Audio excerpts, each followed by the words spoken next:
হরে কৃষ্ণ। তো আমরা এখন আমলকি একাদশীর ব্রত মাহাত্ম্য কথা সকলে মিলে শ্রবণ করি। যুধিষ্ঠির বললেন, হে কৃষ্ণ, মহা ফলদাতা বিজয়া একাদশীর কথা শুনলাম।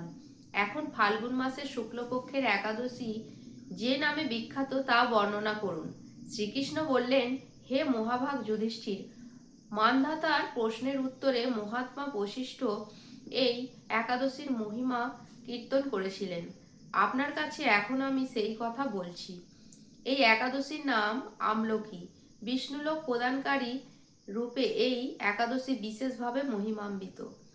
একাদশীর দিন আমলকি বৃক্ষের তলে রাত্রি জাগরণ করলে সহস্র গাভীদানের ফল লাভ হয়।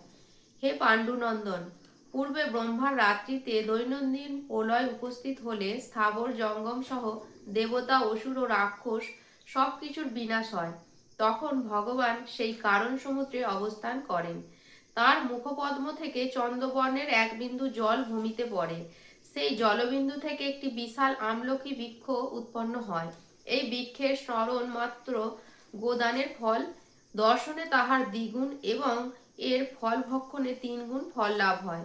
এই বৃক্ষে ব্রহ্মা, বিষ্ণু আর মহেশ্বর সর্বদা অবস্থান করেন। এর প্রতিটি শাখা প্রশাখা ও পাতায় ঋষি, দেবতা ও প্রজাপতিগণ বাস করেন। এই বৃক্ষকে সমস্ত বৃক্ষের আদি বলা হয় এবং তা পরম বৈষ্ণব রূপে বিখ্যাত। অতএব এই শ্রেষ্ঠ ব্রত সকলেরই পালনীয়। এখন এই ব্রতের একটি অদ্ভুত ইতিহাস আপনার কাছে বর্ণনা করছি। প্রাচীনকালে বৈদিশ নামে এক প্রসিদ্ধ নগর ছিল। এই নগরে চৈত্ররথ নামে এক রাজা রাজত্ব করতেন। চন্দ্রবংশীয় পাশবিন্দুক রাজার পুত্ররূপে তিনি জন্মগ্রহণ করেন। তিনি অত্যন্ত শক্তিমান ও ঐশ্বর্যশালী ছিলেন। শাস্ত্র জ্ঞানেও তিনি ছিলেন সুনিপুণ। তার রাজ্যের সর্বত্রই মনোরম আনন্দপূর্ণ এক দিব্য পরিবেশ লক্ষ্য করা যেত। প্রজারা ছিলেন বিষ্ণু ভক্তি পরায়ণ, সকলেই একাদশীর ব্রত পালন করতেন। তার রাজ্যে কোনো অভাব অমঙ্গল ছিল। এইভাবে প্রজাদের নিয়ে রাজা চৈত্ররথ সুখে দিন যাপন করতে থাকেন। একসময় ফাল্গুনী শুক্লপক্ষের দ্বাদশী যুক্ত আমলকি একাদশী তিথি সমাগত হওয়ায় রাজ্যের সকলেই এই ব্রত পালনের সংকল্প করলেন। ওই দিন প্রাতঃস্নানের পর প্রজাদের নিয়ে রাজা ভগবান শ্রীবিষ্ণুর মন্দিরে যান। সেখানে সুবাসিত জলপূর্ণ কলস, ছত্র, বস্ত্র, পাদুকা, পঞ্চরত্ন ইত্যাদি দিয়ে সাজিয়ে স্থাপন করেন। তারপর ধূপ দীপ দিয়ে যত্ন সহকারে মুনি ঋষিদের দ্বারা শ্রী পরশুরাম মূর্তি সমন্বিত আমলকির পূজা করেন। হে পরশুরাম, হে রেণুকার সুখবর্ধক, হে ধাত্রী, হে ধাত্রী, হে পাপ বিনাশিনী আমলকি, তোমাকে প্রণাম। আমার অর্ঘ্যজল গ্রহণ করো। এইভাবে দিনে যথাবিধি পূজা, স্তব, স্তুতি, নিত্য গীত করে রাজা ভক্তি ভরে সেই বিষ্ণু মন্দিরে রাত্রি জাগরণ করতে লাগলেন।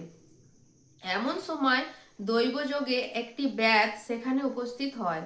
পূজার সামগ্রী সহ বহু ব্যক্তিকে একত্রে রাত্রি জাগরণ করতে দেখে সে কৌতূহলাক্রান্ত হলো। সে ভাবলো, এসব কি ব্যাপার। বিষ্ণু মন্দিরে প্রবেশ করে সে বসে পড়ল। কলসের ওপর স্থাপিত বিষ্ণুমূর্তি দর্শন করলো। ভগবান বিষ্ণু এবং একাদশীর মাহাত্ম্য সে মনোযোগ দিয়ে শুনল। সারাদিন ওই ব্যাধ কিছুই আহার করেনি। এইভাবে ক্ষুধায় কাতর হয়ে সেখানে সে রাত্রি জাগরণ করল। পরদিন প্রজাসহ রাজা নগরের দিকে যাত্রা করলেন। সেই ব্যাধও তার গৃহে ফিরে গেল। এরপর একসময় ব্যাধের মৃত্যু হলো। একাদশীতে রাত্রি জাগরণ ব্রত প্রভাবে সেই ব্যাধ পরবর্তী জন্মে এক রাজ্যের অধীশ্বর রূপে নিযুক্ত হলো। জয়ন্তী নামে এক নগরী ছিল। সেখানে বিদুরথ নামে এক রাজা বাস করতেন।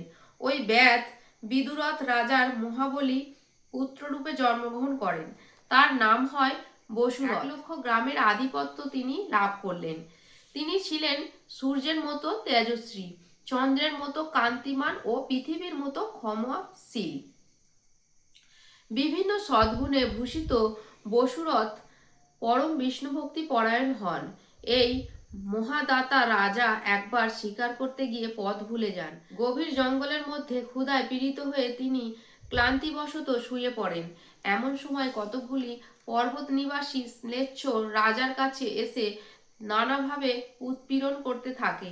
রাজাকে তাদের শত্রু মনে করে তারা তাকে হত্যা করতে চেষ্টা করে। পূর্বেই রাজা আমাদের পিতামাতা পুত্র পৌত্র সবাইকে মেরে ফেলেছে, আমাদের গৃহ ছাড়া করেছে। এই রকম বলতে বলতে স্লেচ্ছারা রাজাকে হত্যা করতে উদ্যত হয়। তারা বিভিন্ন অস্ত্রশস্ত্রে তাঁকে আঘাত করতে থাকে, কিন্তু আশ্চর্যের বিষয়, তাদের সকল প্রচেষ্টা ব্যর্থ হয়। রাজার কোনো ক্ষতি তারা সাধন করতে পারেনি। তখন রাজার শরীর থেকে নানা অলঙ্কারে বিভূষিতা এক পরমা সুন্দরী স্ত্রী মূর্তি আবির্ভূত হন। মহাশক্তিধারিণী ওই নারী অল্প সময়ের মধ্যেই সকল পাপী স্ম্লেচ্ছকে নিধন করল। রাজার নিদ্রা ভঙ্গ হলো। এই ভয়ানক হত্যাকাণ্ড দেখে রাজা অত্যন্ত বিস্মিত হলেন। তিনি বলতে লাগলেন, আহা, আমার শত্রুদের হত্যা করে কে আমার প্রাণ রক্ষা করলো? এমন কৃপালু কে আছে? আমি তার প্রতি আমার কৃতজ্ঞতা প্রকাশ করছি। এমন সময় দৈববাণী হলো, ভগবান কেশব ব্যতীত শরণাগতকে রক্ষা করবার আর কে আছে? তিনি শরণাগত পালক। দৈববাণী শুনে তিনি ভক্তিযুক্ত চিত্তে গৃহে ফিরে এলেন। তারপর প্রজাসহ মহাসুখে ইন্দ্রের মতো নিষ্কণ্ঠক রাজ্য ভোগ করতে লাগলেন। বৈশিষ্ট্য বললেন, হে রাজন, যে মানুষ এই পরম উত্তম আমলকি একাদশী ব্রত পালন করেন, তিনি নিঃসন্দেহ বিষ্ণুলোক প্রাপ্ত হন। হরি বল, হরে কৃষ্ণ।